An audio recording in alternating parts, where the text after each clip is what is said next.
الرحمن علم القرآن خلق الإنسان علمه البيان الشمس والقمر بحسبان والنجم والشجر يسجدان والسماء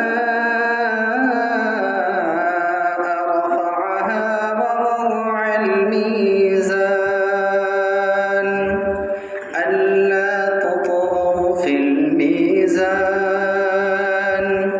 وأقيموا الوزن بالقسط ولا تخسروا الميزان والأرض وضعها للأنام فيها فاكهة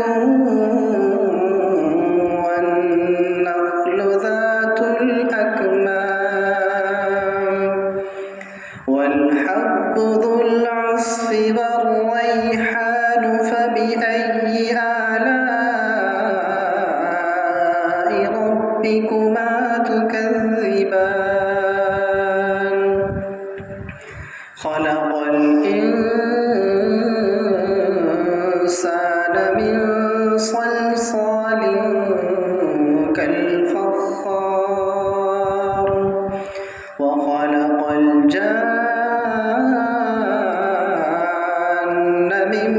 مارج من نار فبأي آلاء ربكما تكذبان رب المشرقين ورب المغربين فبأي آلاء ربكما تكذبان مرج البحرين يلتقيان بينهما برزخ لا يبغيان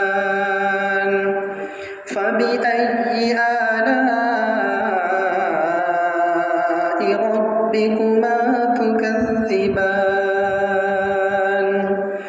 يخرج منهما اللؤلؤ والمرجان فبأي آلاء ربكما تكذبان وله الجوار المنشآت في البحر كالأعلام فبأي آلاء ربكما تكذبان كل من عليها فان كل من عليها فان ويبقى وجه ربك ذو الجلال والإكرام فبأي آلاء ربكما تكذبان صدق الله